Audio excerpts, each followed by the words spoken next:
अध्याय 14 काल टेंस। कृष्ण ने कंस को मारा था। माँ खाना बना रही है। कल हम बस से स्कूल जाएंगे। उपयुक्त तीनों वाक्यों में मारा था, बना रही है और जाएंगे शब्द क्रियाएं हैं। इनसे क्रियाओं के अलग अलग समय में होने का बोध होता है। इसमें क्रमशः बीते समय, चल रहे समय तथा आने वाले समय का बोध होता है। अतः हम कह सकते हैं कि क्रिया के जिस रूप से उसके होने के समय का बोध हो उसे काल कहते हैं। काल के भेद, काइंड्स ऑफ टेंस। काल के मुख्य 3 भेद हैं: भूतकाल, पास्ट टेंस; वर्तमान काल, प्रेजेंट टेंस; भविष्यत काल, फ्यूचर टेंस। भूतकाल। इंदिरा गांधी हमारे देश की प्रथम महिला प्रधानमंत्री थी। रेलगाड़ी चली गई। मैंने पुरस्कार जीता था। उपयुक्त वाक्यों में थी, चली गई, जीता था क्रियाओं से बीते हुए समय का बोध होता है। अतः ये भूतकाल की क्रियाएं हैं। इसमें क्रिया का अंत था, थे, थी आदि से होता है। क्रिया के जिस रूप से पता चले कि क्रिया बीते समय में हो चुकी है उसे भूतकाल कहते हैं। भूतकाल के भेद। भूतकाल के 6 भेद हैं: सामान्य भूतकाल, सिंपल पास्ट; आसन भूतकाल, रीसेंट पास्ट; पूर्ण भूतकाल, कंप्लीट पास्ट; अपूर्ण भूतकाल, इनकम्प्लीट पास्ट; संदिग्ध भूतकाल, डाउटफुल पास्ट; हेतु हेतुमत भूतकाल, कंडीशनल पास्ट। क सामान्य भूतकाल। अवनी ने भाषण दिया। नौकर ने चाय बनाई। माली ने पौधों को पानी दिया। मेरी सहेली मेरे घर पर आई। उपयुक्त वाक्यों की क्रियाएं दिया, बनाई, दिया, आई द्वारा ज्ञात होता है कि कार्य सामान्य रूप से बीते हुए काल में पूरा हो गया है, इसलिए ये सामान्य भूतकाल की क्रियाएं हैं। क्रिया के जिस रूप से ज्ञात हो कि कार्य बीते समय में सामान्य रूप से पूरा हो गया था उसे सामान्य भूतकाल कहते हैं। ख आसन भूतकाल। माताजी साड़ी लाई हैं। नौकर बाजार ही गया है। सान्या ने गाना गाया है। राधिका नहाकर आई है। उपयुक्त वाक्यों की क्रियाएं लाई है, गया है, गाया है, आई है द्वारा ज्ञात होता है कि कार्य कुछ देर पूर्व ही समाप्त पूर्ण हुआ है, इसलिए ये आसन भूतकाल की क्रियाएं हैं। क्रिया के जिस रूप से काम अभी अभी समाप्त होने का बोध हो उसे आसन भूतकाल कहते हैं। ग पूर्ण भूतकाल। हमारा देश 1947 में स्वतंत्र हुआ था। हम शिमला गए थे। शाहजहां ने ताजमहल बनवाया था। मैंने पत्र लिखे थे। उपयुक्त वाक्यों की क्रियाएं हुआ था, गए थे, बनवाया था, लिखे थे से ज्ञात होता है कि कार्य बहुत पहले पूर्ण हो चुका है, इसलिए ये पूर्ण भूतकाल की क्रियाएं हैं। क्रिया के जिस रूप से काम बहुत समय पहले समाप्त हो चुकने का बोध हो उसे पूर्ण भूतकाल कहते हैं। घ अपूर्ण भूतकाल। सीमा खाना बना रही थी। मयंक पढ़ रहा था। छात्र फुटबॉल खेल रहे थे। दादी जी खाना खा रही थी। उपयुक्त वाक्यों की क्रियाएं बना रही थी, पढ़ा रही थी, खेल रहे थे, खा रही थी से ज्ञात होता है कि खाना बनाने, पढ़ने, खेलने, खाने का कार्य भूतकाल में प्रारंभ अवश्य हुआ था, परंतु वह अभी तक समाप्त नहीं हुआ है। ऐसी क्रियाओं को अपूर्ण भूतकाल की क्रियाएं कहते हैं। क्रिया के जिस रूप से काम अभी समाप्त ना होने का बोध हो उसे अपूर्ण भूतकाल कहते हैं। अंग संधिगत भूतकाल। नौकर ने खाना बनाया होगा। माँ बाजार गई होंगी। पिताजी ने खाना खा लिया होगा। अब कार्यालय बंद हो चुका होगा।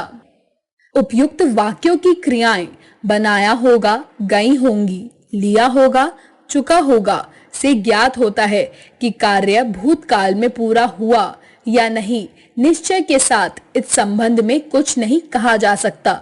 इस तरह की क्रियाओं को संधिगत भूतकाल की क्रियाएं कहते हैं। क्रिया के जिस रूप से भूतकाल का तो बोध हो परंतु क्रिया के पूरे होने के बारे में संदेह हो, उसे संधिगत भूतकाल कहते हैं। च हेतु हेतु मद भूतकाल। यदि तुमने मेहनत की होती तो पास हो जाते। यदि सूखा न पड़ता तो मोहन पर ऋण न होता। यदि मैं स्वस्थ होता तो खेलने अवश्य जाता। यदि माली ने पौधों को पानी दिया होता तो पौधे न सूखते।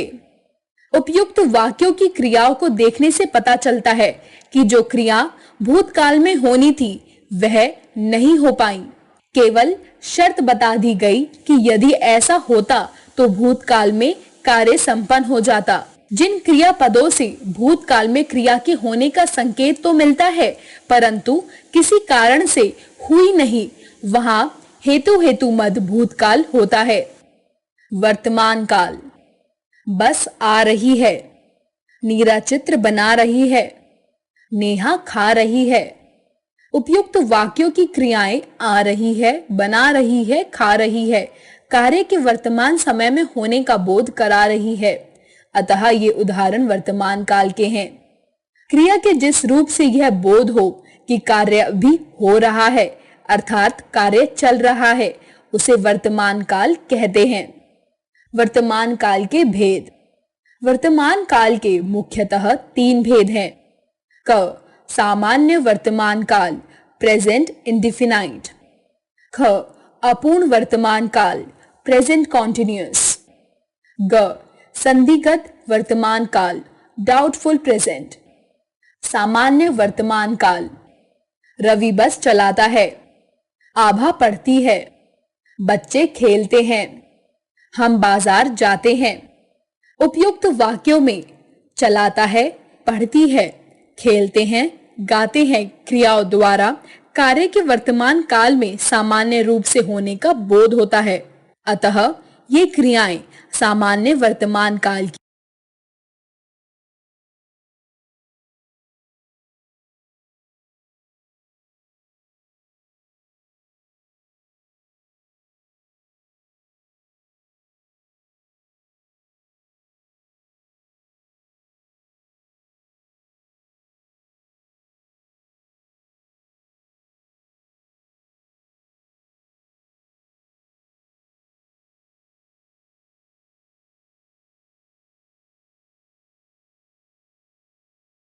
क्रिया के जिस रूप से उसके वर्तमान काल में होने का सामान्य रूप से बोध हो उसे सामान्य वर्तमान काल कहते हैं।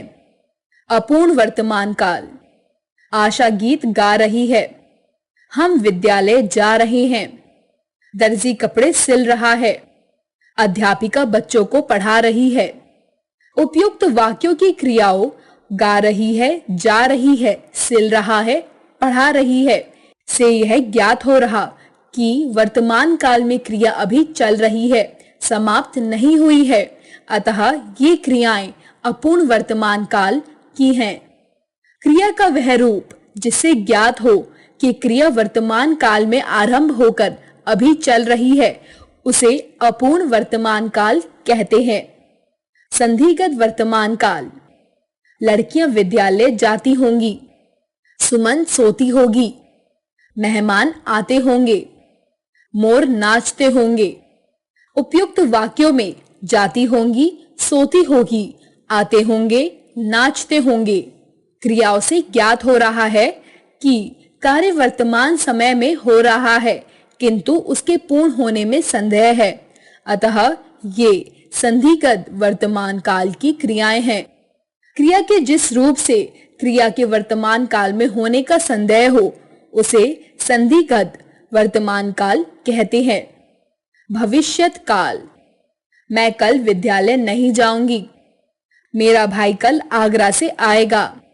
जब गार्ड हरी झंडी दिखाएगा तब गाड़ी चलेगी। उपयुक्त वाक्यों की क्रियाओं से यह ज्ञात हो रहा है कि काम आने वाले समय में होगा। अतः यहाँ भविष्यत काल है। क्रिया के जिस रूप से आने वाले समय में क्रिया के करने या होने का बोध हो उसे भविष्यत काल कहते हैं। भविष्यत काल के भेद। भविष्यत काल के दो भेद हैं। क सामान्य भविष्यत काल, फ्यूचर इंडेफिनाइट टेंस। ख संभाव्य भविष्यत काल, डाउटफुल फ्यूचर। सामान्य भविष्यत काल। हम कल दादाजी को पत्र लिखेंगे। कल विद्यालय बंद रहेगा। हम खाना खाएंगे। सभी छात्र मिलकर खेलेंगे। उपयुक्त वाक्यों में लिखेंगे, बंद रहेगा, खाएंगे, खेलेंगे क्रियापदों से काम के भविष्य में सामान्य रूप से होने का बोध हो रहा है, इसलिए ये वाक्य सामान्य भविष्यत काल के हैं। क्रियाओं के जिस रूप से आने वाले समय में कार्य के सामान्य रूप में होने का बोध हो उसे सामान्य भविष्यत काल कहते हैं। संभाव्य भविष्यत काल, शायद आज आंधी आएगी। संभव है मैं विदेश चली जाऊं। संभव है कल डॉक्टरों की हड़ताल समाप्त हो जाएगी। शायद हम छुट्टियों में घूमने जाएं। उपयुक्त वाक्यों की क्रियाओं से किसी काम के भविष्य में होने की संभावना का बोध हो रहा है, इसलिए ये वाक्य संभाव्य भविष्यत काल के हैं। क्रियाओं के जिस रूप से भविष्य में कार्य के होने की संभावना का बोध हो उसे संभाव्य भविष्यत काल कहते हैं। आओ दोहराएं।